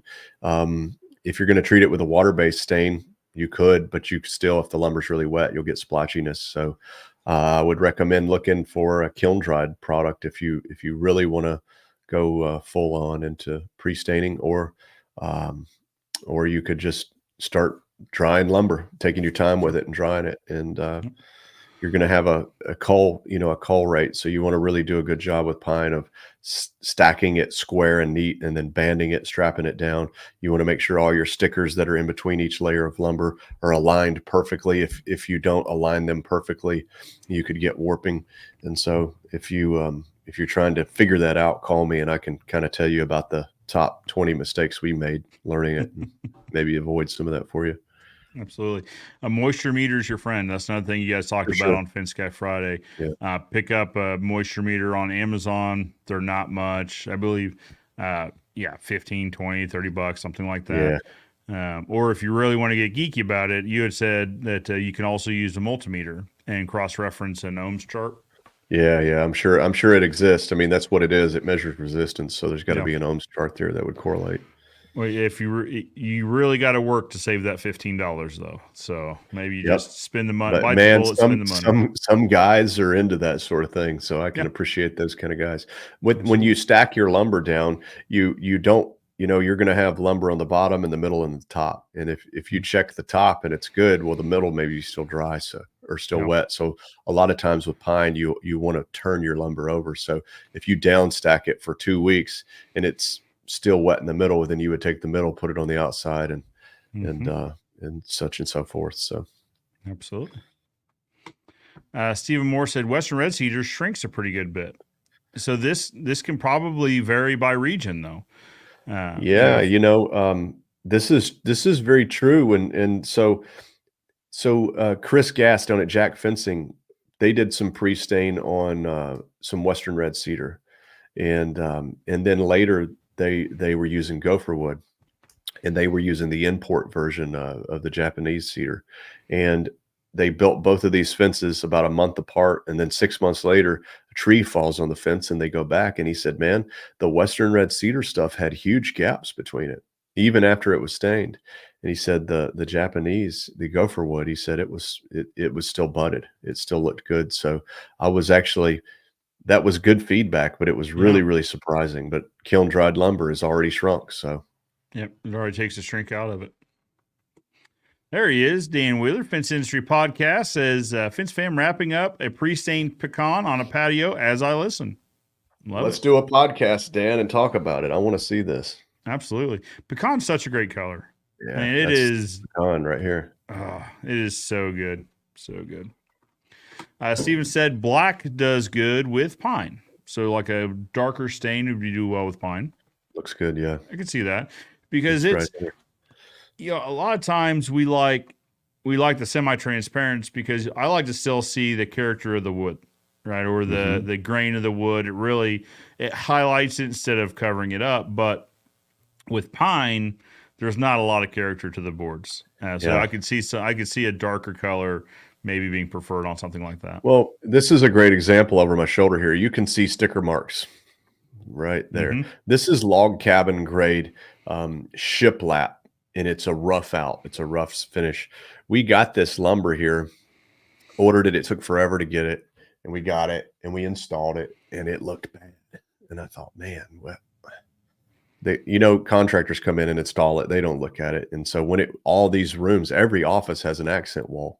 And so there were lumber marks, there was handling marks on it. You could see sticker. This is an impression where the stickers were. It's not just a mark. It's actually an impression in the wood. So we stained it with like a light color. And we were like, oh, well, actually we stained it with whitewash. We were going to whitewash all the walls. So it was a white wall. And that didn't work. So we put another coat of white on it. That didn't work. So then we did a dark brown, a bison brown color, and it still looked bad. And finally we were like, okay, well, it's going black. And so all our walls are black here. And it really covered up some of that ugly treated pine. If I had to do it over again, would have bought cedar, but we just can't source that here. So finding, what is that? That's 10-inch. That's 10-inch shiplap. That's kiln dried, and you can get that in Northwest, but you just can't hardly get it here. So we opted for pine, but I learned my lesson on that. But black can cover up a lot of that. It can cover up a lot of flaws. So I also heard you guys talking about yesterday on Fence Guy Friday about darker colors, a more a more solid color being used for if you had mix and match boards, which I Sure. thought Yeah. was a good thing to talk about because we'll go in on, before we stain, we'll go in and do some repairs if needed, right? So replace some pickets that are maybe just for whatever reason need replaced, or maybe some 2x4s, go in there, do some maintenance on it, on the fence itself before you stain it. Because once you stain it, you want to be done with it for a while. And that's when a lot of those darker colors come into play, right? For sure. This is more opaque pigmented colors that are semi-solid. Like this black is opaque pigments, and we have different colors. Let's see. Here's a brochure. We have a whole section of opaques that are on the far side of the brochure. They're over here in the middle and to this side are a little more natural colors. Mm-hmm. But when we go over here, we're looking at some colors that aren't necessarily so natural. We have the grays, the reds, the red browns, the yellow brown, golden browns, the blacks. They just have an opaqueness to them. So like the pigments, transparent and semi-transparent pigments like this bottle, you can see through them. They are designed to be see-through, and opaques are not. They are just purely pigments that you can't, like they use them in paints. So they do a really good job of kind of blending that ugly stuff together and kind of giving you a more uniform look. Yeah, so I think that's a great tip from yesterday is that, so if you've got a fence that you're going to go in and repair and then stain, and that going into the bidding process, steer them more towards one of these opaque stains, one of these darker stains. Say, you want your fence to look great. You don't want, you wouldn't want to go on with like a pecan on something like that, because it would actually almost highlight the fact that you've got new pickets kind of throughout the fence. But going with a darker one could probably help. Every once in a while, we'll get a contractor, particularly in California, where they build these beautiful redwood or beautiful Western red cedar fences. And when they're raw, sometimes they go to a different bundle, or sometimes just the lumber's mixed matched, and you'll have lumber that is a different color from, as you work your way down the fence. Still Western red cedar, same tree, same species. It's just maybe this one's tighter grained, this one's more knots, this one's more clear, and they'll stain the fence there, with pecan or something, or any color, any stain really.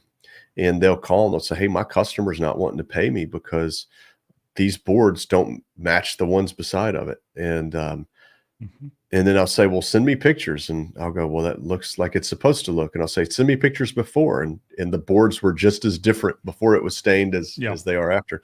And so I think there's got to be some confidence there as a contractor to say, a stain, a transparent or semi-transparent stain will highlight what is there, whether it's good, bad, or ugly. And so so that's just something a contractor needs to know, and they need to have confidence in that. I think the biggest problem I see with stain contractors or people who are contracting stain work is if they are not confident with the way like you chose this color. If you're not confident, don't have the confidence to say, "No, that's the color you picked. That's the way it's supposed to look.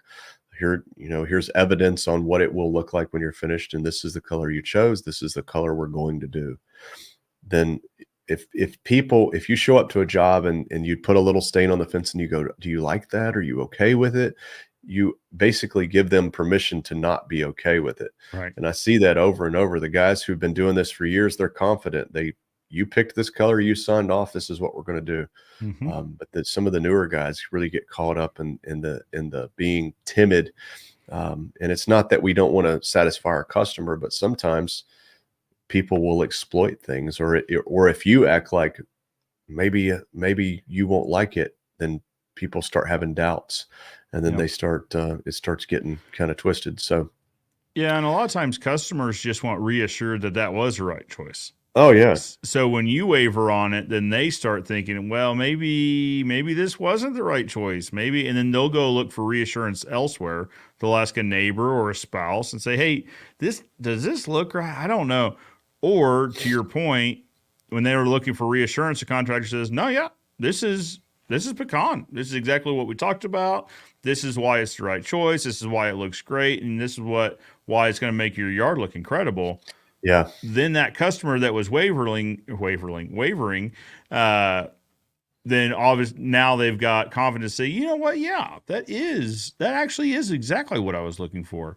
Where, to your point, the confidence from the contractor goes a long way. Yeah, for sure. I mean, it's with anything. There's nothing like the old man walking up and going, "Oh, that's exactly how that's supposed to look. It looks good." Yeah. Hey, Absolutely. today, tomorrow, last day of quarter 2. Yeah. You guys ready? Well, yeah. I mean, so with planning, we start planning out a little bit ahead. We've already, so quarter 3 is already planned, and now once we go into quarter 3, we'll start planning quarter 4. But yeah, I think we're ready for it. I don't. I think everyone's got the confidence. Everyone being consumers have the confidence that the sky's not falling, that the economy's not just upside down, that everyone's, no one's losing houses, no one's losing their cars, no one's doing any of this. So I think there's confidence there, which for us as a contractors mean consumer confidence in the residential market is what we live on.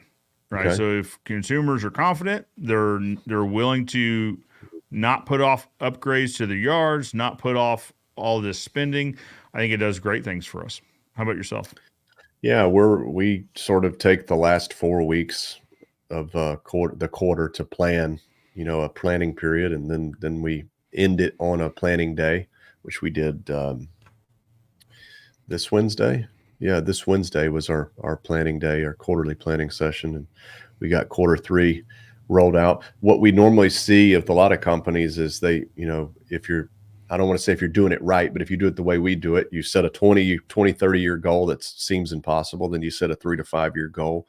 Then you build a 1 year goal based on hitting the 3 to 5 year goal. And then you got to set your quarterly goals to hit your 1 year goal. Mm-hmm. And a lot of companies, when quarter 3 rolls around, they start panicking because they're behind the curve on getting that yearly plan done. So I would just urge anybody who's listening to take this weekend, take Monday, take some time off and sit down and look at your yearly goal and see where you are and what do you got to do? What's the one thing that would change everything? So Absolutely. I think that's an important thing that no one ever told me about until I started seeking wise counsel.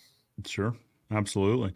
I think what a lot of the contractors that are watching this, and it depends on your business structure, right? In how much of your business is commercial versus residential.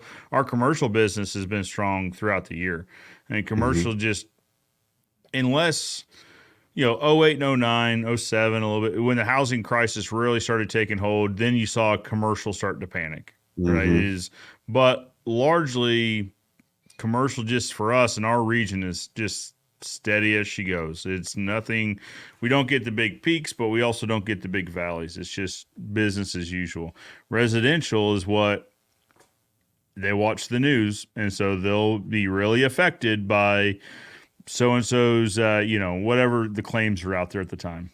Oh yeah. But Yep. I think now, I mean, the Fed met 2 weeks ago, and they're kind of steady as she goes. They're talking about still having one rate cut sometime towards the end of the year, which I think that signals to people that, like, they're in the residential group that listens to that.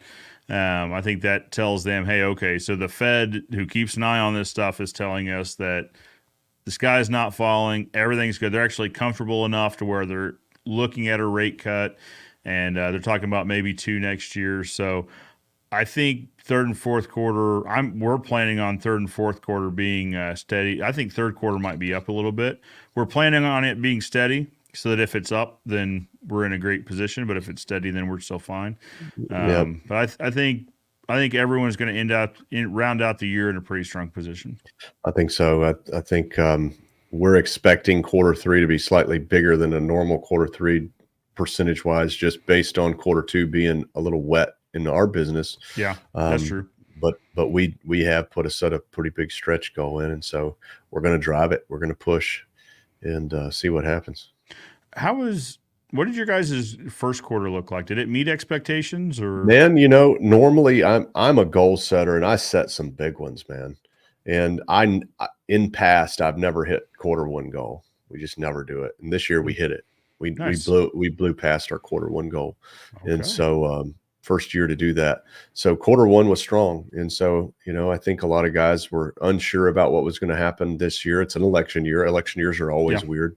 Yep. And I figured, Q1 guys were just trying to get as much done as they can, not knowing what was to come in the coming years. So, and 20 years from now, I'll be able to look back and see if that's an election year trend, that Q1's strong in election years, or not. We'll see. It's always hard to look back. So we started keeping really good data. We've got data that goes prior to 2016. So I bought the business from my dad in 2016, and that's when we really started collecting a lot of data just on sales, on estimates, on conversions of estimates into sales, and all this.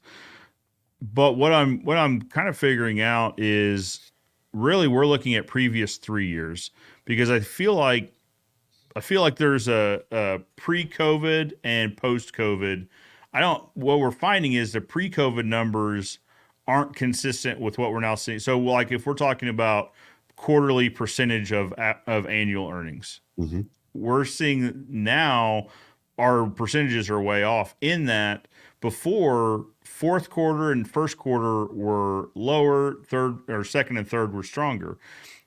Now we're seeing, almost first quarter is lower than second and third, but not, we were talking about first quarter being 17, 18, 19% of annual. Now we're seeing first quarter being 20, 21, 22% of annual. Okay. So more of just like a consistent trend, but we're also still trying to figure it out of, because you almost have to take 2020 out of it completely, because everything was so upside down. No one really knew what was happening or what was going on. I don't know. So this is why it's so good to have a guy like your dad, or just guys who've been doing this for 30, 40, 50 years, and just say, hey man, think back on election years, or Q1 of election years. Did those tend to be strong in before the storm came, which every election year there's some storm in people's minds. What does that look like? And just having that long experience is good, even though they may not have collected data. They'll always remember, when school got out, it slowed down. When there was an election year, it slowed down. I think that's it's good to have that resource. If we could just get all those old guys to talk and record it and compile it all, it'd be good. There's a lot of knowledge there. Mm-hmm. My dad was kind of the when we were talking about third quarter strategy and all this, or just what third quarter expectations, he was actually in the group that thought third quarter might be lower than the normal percentage of annual. Only because he said in election years, third quarter, he said, hey, this is traditionally when a lot of the mudslinging starts. Well, that's what I expected too. Yeah. He said, because the consumers are caught in the middle. This person says the sky is falling, war's happening. This person's going to lead us to war. This person's going to lead us to famine, starvation. They're going to bankrupt the country.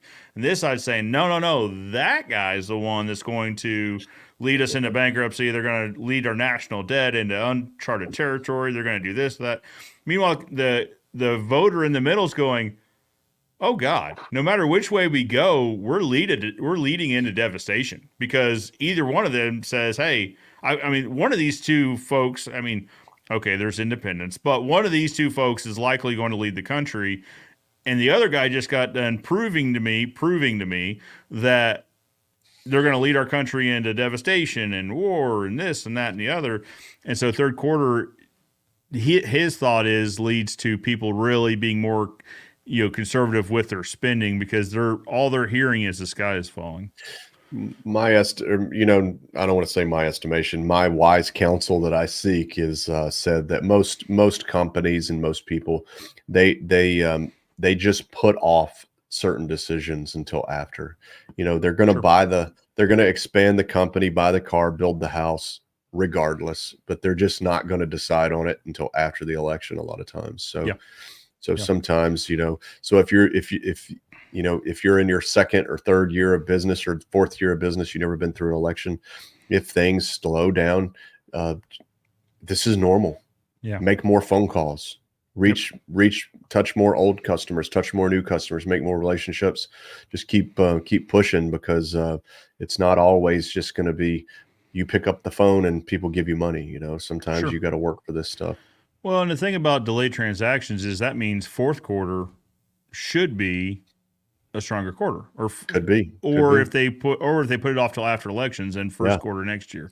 And depending on how things go in quarter one or the second half of quarter one could be a powerhouse.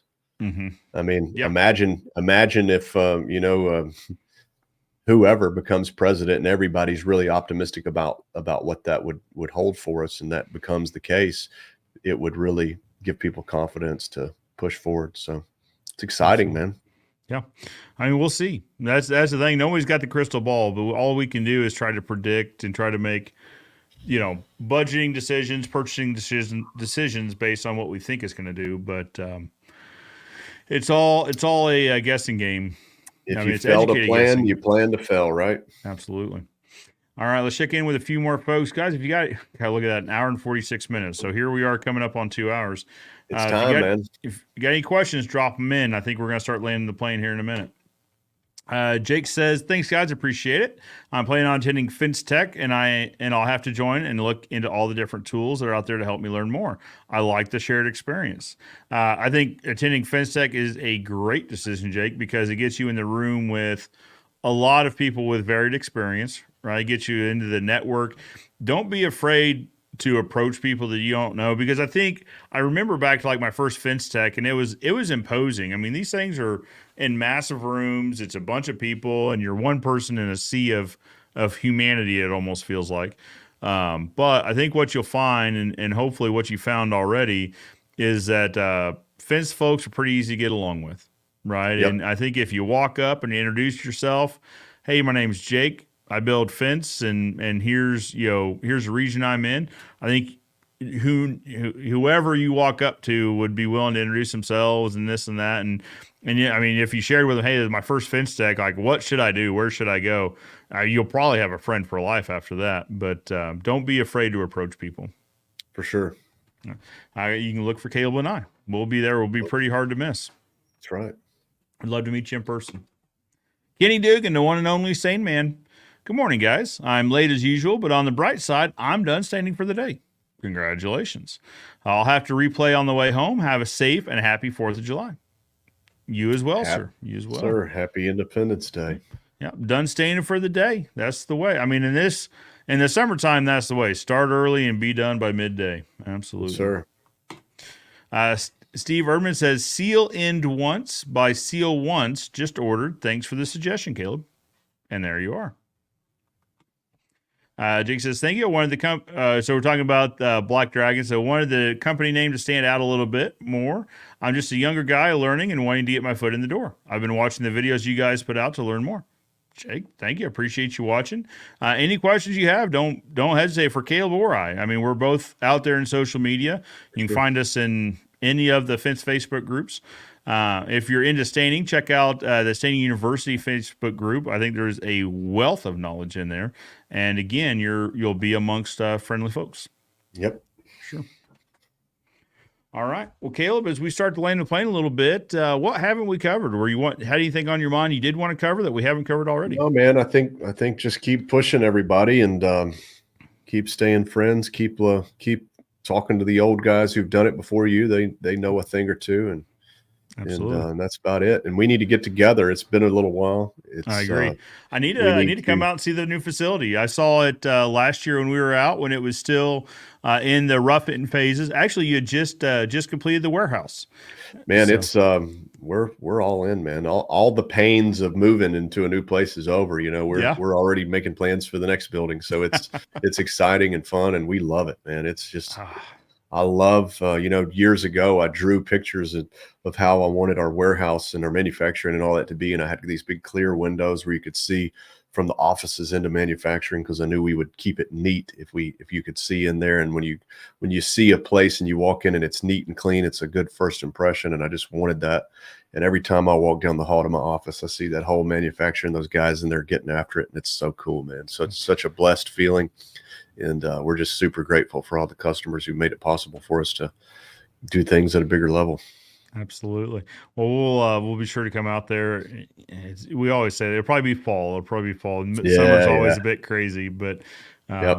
yeah, guys, if you're watching at home, be sure to come out to the shows. Like I said, we got West Coast Fence Show coming up in September, the first week in September, followed by Fence Tech coming up in February. We also, right there in the middle, have AFA University. I say right there in the middle. It's coming up in November. So one of the three places you can catch me at. I'd be sure be glad to meet you guys there. Be sure to put them on your calendars. Like I said, West Coast Fence Show, Reno, Nevada. AFA University is going to be in Tulsa, Oklahoma, followed by Fence Tech in Salt Lake City. Mark and I are actually taking a trip up to Salt Lake next month for mid-year meetings, and we're going to be producing content for you guys. Things to see, things to do while you're in Salt Lake. I think there is a ton to do, and you might see some familiar faces from folks in the Salt Lake area there in content we're producing. So that'll be cool. We've got a virtual university that we're going to do in August or September. Okay. And so I'm going to invite you to be a speaker if you have time. Yeah, that'd be cool. I'd love to. That'll be a thing. And then of course we'll be at all the same events as you, and then big event, Standing University in February again. So Absolutely. Looking forward to it. Guys, mark that on your calendar. Standing University in February. This is the Stain training of the year. It's free for whoever wants to come.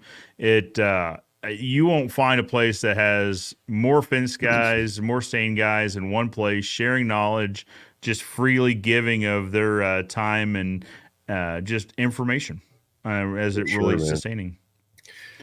Awesome. Thanks for having me on the show, Joe. I really appreciate you, man. You're very welcome. You're very welcome. Guys, appreciate you sticking around.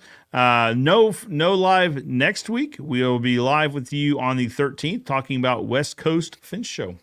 For now, Joe Everest, the fence expert, joined by Caleb Roth, the staining expert over at Expert Professional Wood Care and Stain and Seal Experts and Gopher. I had to keep them all straight in my head. So you wear a few hats over I need a couple more, man. I need a couple more. Appreciate you joining us, Caleb. Thank you so much for making time on a Saturday for us. Super grateful for you, man. Thank you.